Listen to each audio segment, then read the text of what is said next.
Question number 187। किसी व्यापारी की आय एक वर्ष में 25% बढ़ जाती है और उसके अगले वर्ष 4% घट जाती है। इस प्रकार 5 वर्ष बाद उसकी कुल आय 72,000 रुपये होगी, तो उसकी वर्तमान आय कितनी है? देखिए कॉन्सेप्ट है इक्वल टू इक्वल, बराबर के बराबर। देखिए पहले वर्ष 25% बढ़ जाती है, 100 में जोड़कर लिखेंगे 125/100। दूसरे वर्ष 4% घट जाती है, 96/100। और इस प्रकार 5 वर्ष बाद उसकी कुल आय 72,000 रुपये हो गई। 2 वर्ष तक हो गई, अब तीसरे वर्ष फिर बढ़ेगी 125/100। चौथे वर्ष फिर घट जाएगी 96/100। 5वें वर्ष फिर बढ़ेगी 125/100। और इस प्रकार 5 वर्ष बाद उसकी आय 72,000 रुपये हो जाएगी। तो उसकी वर्तमान आय ज्ञात करो। देखिए ये है मेन कॉन्सेप्ट, इंपॉर्टेंट कॉन्सेप्ट। अब इसको सरल करेंगे, हल्का करेंगे। जैसे कि 25 पंजे 125 चौका 100, 4 दूनी 8, 4 चौक 16, 4 से 25 बार घटना। 25 पंजे 25 चौका 100, 24/25 और 25 पंजे और 25 चौका 100। देखिए कटने के बाद इतना हो गया ये। अब इसको थोड़ा सा और आगे लिखेंगे, बहुत ही अच्छे तरीके से। इसको यहां और लिखेंगे हम। देखो ऊपर की गुणा करेंगे, 5 पंजे 25 पंजे 125, या फिर ऐसा कर लीजिए। देखिए यहां से और हल्का हो जाएगा ऐसे। 5 पंजे 25 से 25 काटा और 4 छिक 24 और 5 पंजे 25। अब देखिए 4 छिक 24। अब यहां रह गया हमारा 6 और 6 6 36 और बटे 4 पंजे 20 बराबर हो गया 72,000। 36 दूनी 72, 2,000 बार काटा इसको और 20 गुणा 2,000 की गुणा करेंगे, 2 दूनी 4 और 4 0 40,000। तो इस प्रकार हम कह सकते हैं हमारे क्वेश्चन का आंसर आ गया 40,000 रुपये। ऑप्शन सी है 40,000 रुपये। थोड़ा सा आप इसको ध्यान से समझना और स्वयं अपने आप भी इसको काट लेना, क्योंकि इसका कॉन्सेप्ट मैंने तैयार कर दिया है। हल आप भी अपने आप कर सकते हैं, कोई दिक्कत वाली बात नहीं है। अब हम नेक्स्ट क्वेश्चन करेंगे। 1.5 मीटर लंबी एक लाइन को गलती से 1.55 मीटर मापा गया। त्रुटि प्रतिशत ज्ञात करना। इस पर हमें देखना है कितना अधिक मापा गया है। तो 1.5 पर अधिक मापा गया है 0.05 और यही हमारी त्रुटि है। इसको परसेंट में ज्ञात करना है। 100 से गुणा परसेंट का चिन्ह लगाएंगे और यहां से हमें प्रतिशत त्रुटि ज्ञात हो जाएगी। अब देखते हैं, जैसे 2 हम छोड़कर दशमलव से 2 0 घट गई। अब रह गया ऊपर 5/1.5। ये पॉइंट हटाएंगे, यहाँ 0 लग जाएगी। 5 3 15 5 2 50 10/3 को आप लिख सकते हैं 3 3 3 सही 1/3%। तो हमारे क्वेश्चन का आंसर आ गया 1 सही 1/3%। ऑप्शन सी है। Question number 189।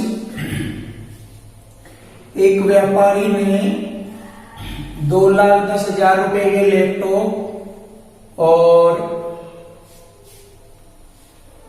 1 लाख रुपए के मोबाइल फोन और 1.5 लाख रुपए के टीवी सेट आयात किए यानी कि मंगाए। उसे लैपटॉप पर 10%, फोन पर 8% और टीवी पर 5% ड्यूटी अदा करनी पड़ी। उसे सभी वस्तुओं के लिए कितनी ड्यूटी का भुगतान करना पड़ा। देखिए बहुत ही प्यारा क्वेश्चन है, आप इसको बहुत ही आसानी से कर सकते हैं। देखिए भुगतान हमें बताना है कितना भुगतान करना पड़ा, डायरेक्ट निकाल सकते हैं आप। देखिए 2,10,000 पर उसे 10% ड्यूटी देनी पड़ी, तो 2,10,000 का 10% हो गया 21,000 रुपये, प्लस 1 लाख रुपए के मोबाइल फोन पर उसे 8% ड्यूटी देनी पड़ी। 1 लाख का 8% हो गया 8,000 रुपये, प्लस 1.5 लाख रुपए के टीवी सेट पर उसे 5% ड्यूटी देनी पड़ी, तो 15 बजे 75 7,500 रुपये हो गया। तो ये हमारा ड्यूटी का भुगतान हो गया, उसे जो देना पड़ा। अब इसको हम जोड़ लेंगे, कुल भुगतान आ जाएगा। देखिए 21 और 8 29 और एक जोड़ा 30 36,500 हो गया। यदि हम इन तीनों को जोड़े तो 36,500 रुपये ड्यूटी भुगतान के रूप में देनी पड़ी। अब देखिए नेक्स्ट क्वेश्चन बहुत ही आसानी से करेंगे। एक व्यक्ति ने अपनी धनराशि का 7.5% खर्च किया। देखिए 7.5% 100 में से घटाने के बाद भी लिख सकते हैं, या एक और तरीका बता रहा हूं, 2 सते 14 1 15/2 और परसेंट की 2 जीरो, और इसे हल करेंगे 5 3 15 5 चौक 20 40 बार घटा तो 3/40। अब इसको सरल करके लिखेंगे। 40 पर उसने 3 का खर्च किया, तो कितना शेष बच गया? 40 में से 3 घटाएंगे 37/40, ये शेष बच गया। ऐसे लिख सकते हैं हम इसको। फिर आगे कह रहा है और शेष राशि का 75% खर्च करने के बाद, जब 75% खर्च कर दिया तो 25% शेष बच गया। हमें तो वही कॉन्सेप्ट यूज करना है, इक्वल टू इक्वल, बराबर के बराबर। तो 75% खर्च करने के बाद उसके पास 25% शेष रह गया। 25% को हमें 1/4 लिख सकते हैं, ये शेष रह गया। और उधर कह रहा है कि उसके पास 370 रुपये शेष बचे, ये रहा। तो उसके पास कितनी धनराशि थी? देखिए अब यहां से हमारा क्वेश्चन हल हो जाएगा। कितनी धनराशि थी देखना, इसको हल करेंगे। 37 दाम 370 और 4 चौक 16 160, 40 चौका 160 की 10 में गुणा करेंगे 1600 रुपये। देखिए बहुत ही आसानी से हमने क्वेश्चन का आंसर ला दिया, 1600 रुपये। हमारे क्वेश्चन का आंसर है ऑप्शन बी, 1600 रुपये। क्वेश्चन नंबर 191 बहुत ही अच्छा क्वेश्चन है। एक निश्चित तारीख पर 2 देशों के बीच खेले गए सभी एक दिवसीय मैचों में पाकिस्तान की भारत के मुकाबले सफलता दर 60% है। देखिए इक्वल टू इक्वल कॉन्सेप्ट से हल करूंगा।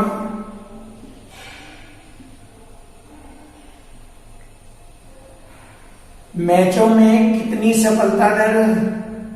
60% है। अब ये मालूम नहीं कितने मैच खेले गए थे। एक दिवसीय मैचों में पाकिस्तान की सफलता दर 60% है। और आगे पढ़ेंगे। देखिए वे भारत से अगले 30 एक दिवसीय मैचों में लगातार हार गए और उनकी सफलता दर गिरकर 30% रह गई। देखिए 60% थी, अब 30% रह गई। किसके कारण? 30 एक दिवसीय मैचों में लगातार हारने के कारण 30 एक दिवसीय मैचों में लगातार हारने के कारण।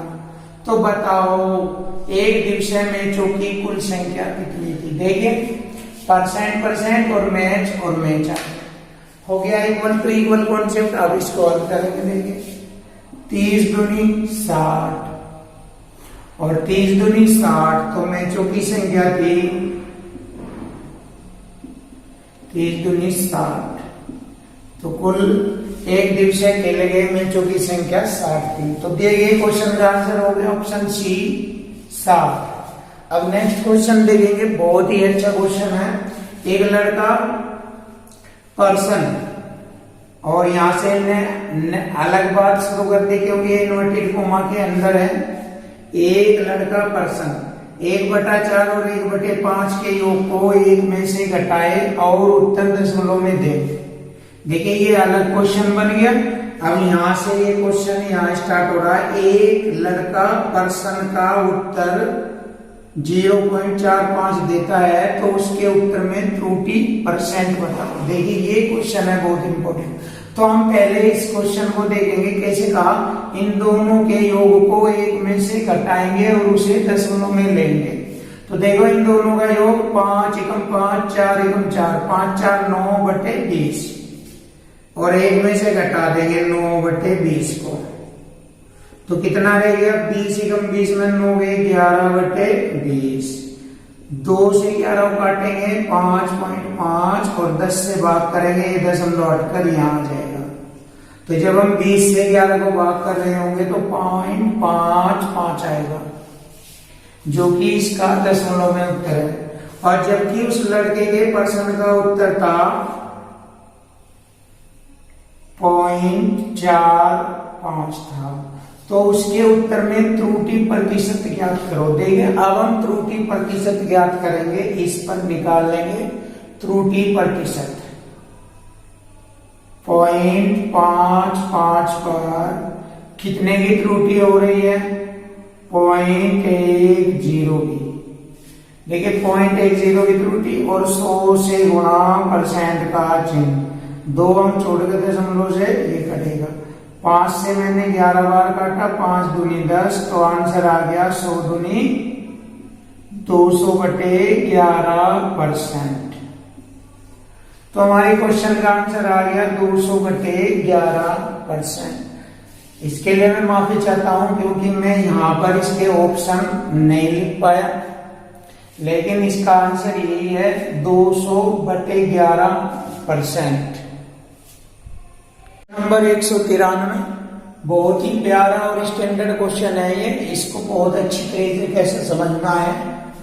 2 छात्र एक कक्षा में बैठे, उनमें एक ने दूसरे की तुलना में 9 अंक अधिक हासिल किए और उसके अंक उन दोनों के अंक के योग का 56% है। उन दोनों ने कितने अंक प्राप्त किए? देखिए मैंने बताया था क्वेश्चन को लैंग्वेज और इक्वल टू इक्वल कॉन्सेप्ट से बहुत ही अच्छी तरीके से करना चाहिए। तो देखते हैं क्वेश्चन को। देखिए 2 छात्र थे, पहला छात्र हमने ए लिया, दूसरा बी लेंगे, और इसमें बताया गया है कि उनमें एक ने दूसरे की तुलना में 9 अंक अधिक प्राप्त किए, यानी कि ए ने बी से 9 अंक अधिक प्राप्त किए, यानी कि दोनों का अंतर है ये 9 अंक। देखिए यहां तक हमारे क्वेश्चन की जो लैंग्वेज है वो पूरी हो चुकी है। अब इसके बाद पढ़ेंगे उसके अंक, यानी कि इस ए वाले बंदे के अंक, उन दोनों के अंक के योग, इन दोनों में ए प्लस बी के योग का 56% थे। ये 56 थे और ये परसेंट का 100 लगेगा यहाँ, इसके मुकाबले 56% है। अब इनको यहां से छोटा और सरल करेंगे। देखिए 4 से काटेंगे इसको, 4 एकम 4 चौक 16, 14 बार कटा, और 4 से इसको 25 बार काटेंगे। अब यहां से हमें इनका अनुपातिक मानों का पता लग रहा है। ए की वैल्यू 14, जो भी ए की वैल्यू 14 है,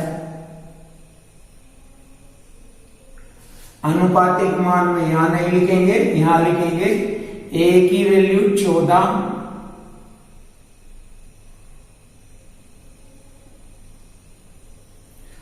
और बी की वैल्यू, इन दोनों का जोड़ है 25। जब ए की 14 है तो बी की हो जाएगी 11। देखिए बी की 11 हो जाएगी क्योंकि एक का अनुपातिक मान 14, इन दोनों का 25, 25 में 14 घटाएंगे 11 हो जाएगी बी की वैल्यू अनुपातिक रूप में। अब देखिए हमारा कॉन्सेप्ट बनता है इक्वल टू इक्वल का, दोनों का अंतर है 9 और यहां पर हमारा दोनों का अंतर है अनुपातिक रूप में 3। अब यहां से हम इक्वल टू इक्वल कॉन्सेप्ट के अनुसार करते हैं, 3 3 9 कट गया। अब देखिए उन दोनों ने कितने अंक प्राप्त किए ये ज्ञात करना है। देखिए ए का अनुपातिक मान है 14, तो 14 में गुणा करेंगे। ए के अनुपातिक मान है 14, 14 में 3 की गुणा करेंगे, 14 3 42। ए ने 42 अंक प्राप्त किए। और बी का अनुपातिक मान है 11, 11 में 3 की गुणा करेंगे, 11 3 35। बी ने 33 अंक प्राप्त किए। तो इस प्रकार हमारे क्वेश्चन का आंसर हो गया 42 और 33। ऑप्शन सी है 42 और 33। बहुत ही अच्छा क्वेश्चन था ये।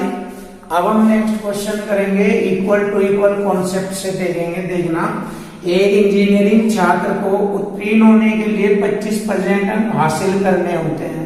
देखिए वे 25% पर पास हो जाता है, तो हमें इक्वल टू इक्वल बनाना, पास बराबर इधर भी लिखेंगे पास यानी कि उत्तीर्ण।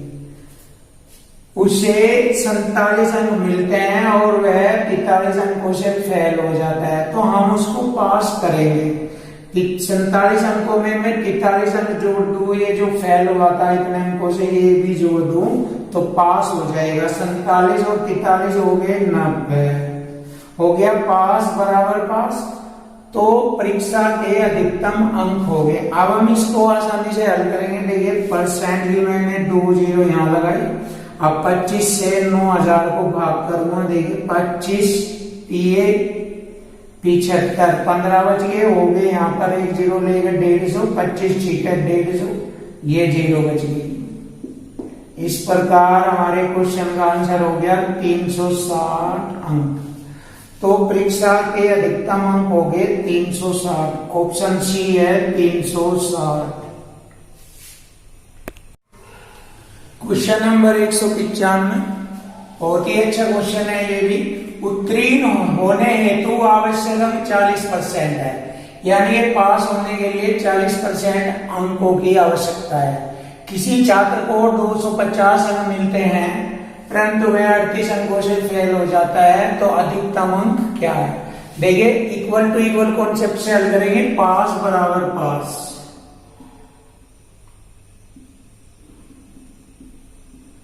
40% अंकों पर वह पास हो जाता है, लेकिन परीक्षा में उसे 250 अंक ही मिलते हैं और वह 38 अंकों से फेल हो जाता है। तो 250 में ये 38 अंक यदि उसे दे दे तो पास हो जाएगा वो। 250 प्लस 38 हो गया 288, तो हो गया पास बराबर पास। अब हम इसको हल करेंगे तो अधिकतम अंक कितने हैं ये आ जाएगा। देखिए परसेंट की 2 जीरो लगाई। अब मैंने एक जीरो से एक जीरो काटी, 4 से काटूंगा, 4 7 28, 4 दूनी 8 और एक ये जीरो बचेगी। तो इस प्रकार हमारे क्वेश्चन का आंसर आ गया 720। ऑप्शन ए है 720 अंक। अब हम नेक्स्ट क्वेश्चन देखते हैं। बहुत ही अच्छा क्वेश्चन है ये। रवि सूर्य से 12 साल छोटा है, इसका मतलब सूर्य रवि से बड़ा है। देखिए रवि सूर्य से 12 साल छोटा, सूर्य से छोटा है 12 साल। ये सूर्य से रवि छोटा है 12 साल, यानी कि दोनों की आयु में अंतर है। रवि की आयु उसकी और सूर्य की आयु के योग का 40% है। रवि और सूर्य की आयु के योग का 40%, ये 100% हो जाएगी। 20 दूनी 40, 20 पंजे 100। देखिए वही तरीका, रवि 2 है अनुपातिक रूप में, तो सूर्य 3 हो जाएगा। दोनों का जोड़ कौन सा है ना। अब वही इक्वल टू इक्वल कॉन्सेप्ट, बराबर के बराबर। यहाँ दोनों का अंतर 12 है और इधर रवि सूर्य के अनुपातिक मान में अंतर 1 का है। 1 से 12 को काटेंगे 12 बार। अब हमसे पूछा है आज से 9 वर्ष बाद सूर्य की आयु क्या होगी। सूर्य की आयु 3 है, तो यहां से हल करेंगे। सूर्य 3 के अनुपातिक रूप में 3 में गुणा करेंगे 12 की, 12 के 36 वर्ष उसकी वर्तमान आयु है। और इसमें यदि हम 9 वर्ष जोड़ ले, क्योंकि 9 वर्ष बाद सूर्य की आयु पूछा है, तो अब सूर्य हो जाएगा 36 9 45 वर्ष। तो 9 वर्ष बाद सूर्य की आयु 45 वर्ष हो जाएगी। तो हमारे क्वेश्चन का आंसर हो गया ऑप्शन डी 45 वर्ष। क्वेश्चन नंबर 197 बहुत ही अच्छा क्वेश्चन है और हमें इस क्वेश्चन को इक्वल टू इक्वल कॉन्सेप्ट से करना है। बहुत ही ध्यान लगा के क्वेश्चन करना। देखना, एक व्यक्ति की वार्षिक आय 5 लाख से बढ़ जाती है, परंतु उस पर लगने वाला टैक्स यानी कि आयकर 12% से 10% हो जाता है। अब उसे 10,000 रुपए अधिक आयकर यानी टैक्स देना पड़ता है। तो उसकी बढ़ी हुई आय कितने लाख रुपए में है, ये ज्ञात करना है। तो देखिए बहुत ही अच्छा क्वेश्चन है। सबसे पहले हम देखते हैं 5 लाख पर 12% टैक्स देखते हैं। कितना होता है? 5 लाख का 12% होता है 60,000 रुपए। 5 लाख का 12%, देखिए 5 लाख का, या ऐसे लिख दीजिए इकाई, दाई, सैकड़ा, हजार, 10,000, लाख। 5 लाख का 12%, परसेंट से 2 जीरो, 12 पंजे 60, 12 पंजे 60, 60,000 रुपये होता है। अब उसे 10,000 रुपये अधिक आयकर देना पड़ता है, तो उसकी बढ़ी हुई आय कितनी है? देखिए यहां से कॉन्सेप्ट तैयार होता है, दोनों का अंतर कितना है? 12% और 10% का अंतर बराबर अंतर करेंगे हम। 12 और 10 2% होता है, 12-10 का अंतर। और इधर 60,000 रुपए और 10,000 रुपए, इन दोनों का अंतर होता है 50,000 रुपए। अब यहां से हम इक्वल टू इक्वल कॉन्सेप्ट से हल करेंगे, हमारा आंसर आ जाएगा। देखिए 2 से इसको मैं 25 बार काटूंगा और 3 जीरो, और परसेंट ये 2 जीरो ये और लगाऊंगा। तो इस प्रकार हमारे क्वेश्चन का आंसर हो गया 25 लाख रुपए। तो दिए गए क्वेश्चन का आंसर हो गया ऑप्शन बी 25 लाख रुपए। ये रहा क्वेश्चन में लिखा है, रुपए को लाखों में दर्शाया है 25 लाख रुपए। अब हमारा नेक्स्ट क्वेश्चन है क्वेश्चन नंबर 198। इस क्वेश्चन में मिस्टेक है यानी कि गलती है। आपके पास बुक होगी तो आप उसमें देख लेना, इसमें कुछ जगहों पर मिस्टेक्स यानी गलत क्वेश्चन को लिखा गया है, गलत डिजिट लिखी गई है। तो इस क्वेश्चन को हम नहीं करेंगे क्योंकि इसमें गलती है। इसके जस्ट बाद हम नेक्स्ट क्वेश्चन करते हैं। Question number 199।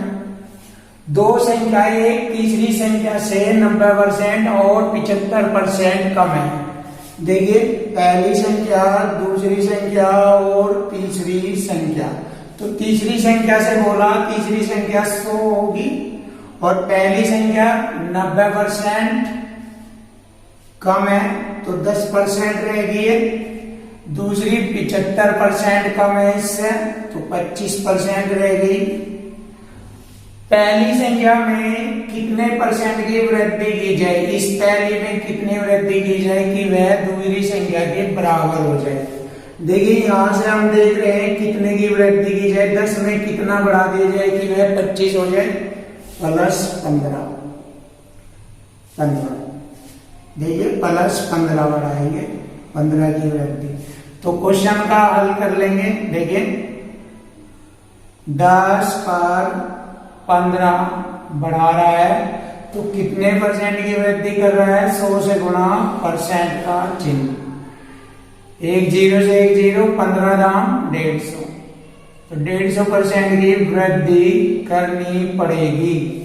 तो हमारे क्वेश्चन का आंसर हो गया ऑप्शन सी 150%।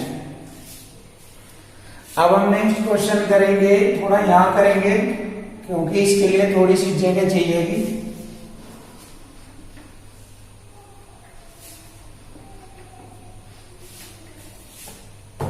देखिए क्वेश्चन नंबर 200 इधर करते हैं, बहुत ही अच्छा और सॉलिड क्वेश्चन है ये। एक व्यक्ति अपनी संपत्ति का 30% भाग एक धर्मदाय संस्थान को दान करता है। 100% में से 30% दान दे देता है, 70% शेष राशि बच जाती है। देखिए 70%, यानी कि 70, मान लीजिए आप 70% राशि बच जाती है और वह उस राशि का 30% और 25% भाग अपनी पत्नी और बेटे को देता है। देखिए पत्नी और बेटे को, पत्नी और बेटे, 70 का 30% और इधर 70 का 25%, एक चौथाई होता है। परसेंट से 2 0, 7 21% पत्नी को शेष का, और 70 का चौथा भाग होता है 17.5, 17 चौवन 17.5%। अब दोनों को उसने कुल दिया कितना, इन दोनों को जोड़ेंगे 21 और 7 28 38, 38.5%। 38.5% वह अपनी पत्नी और बेटे को देता है। इसके बाद आगे बढ़ेंगे, बाकी धन राशि वह अपनी 3 बेटियों में समान बांटता है। देखिए ये बाकी जो शेष धनराशि है, 70 में से 38 घटाएंगे, 31.5% बचता है शेष धनराशि, और वह अपनी 3 बेटियों में समान बांटता है। 3 बेटियों में समान बांटता है। उसकी बेटियों में से एक को 42 लाख रुपए मिलते हैं, इसे भी 42, तो इसे 42, इसे 42। जब इसने कहा तीनों बेटियों को समान बांटता है तो एक को 42 लाख है तो दूसरी को भी, तीसरी को भी 42 लाख मिलता है। उस आदमी की कुल संपत्ति बताओ। अब देखिए इक्वल टू इक्वल कॉन्सेप्ट से हल करेंगे। देखो तीनों का यहाँ कुल हो गया 42 के 126, और तीनों का यहाँ परसेंट धनराशि का है 31.5%। अब इसको हम हल करेंगे, उस व्यक्ति की कुल धनराशि आ जाएगी। हो गया इक्वल टू इक्वल, परसेंट की 2 0 बटे में लिखेंगे और एक हम छोड़ के दशमलव हटाएंगे, 1 0। अब काटेंगे 5 6 30, एक बच गया, हो गया 15, 5 के 15 और 5 दूनी 10, ये 200 बार कटा। अब इससे हम इसको काटेंगे, 63 दूनी होता है 126, और 200 की 2 में गुणा करेंगे, 200 दूनी 400। तो देखिए उस व्यक्ति की कुल संपत्ति थी 400 लाख रुपए। ऑप्शन बी है 400 लाख रुपए।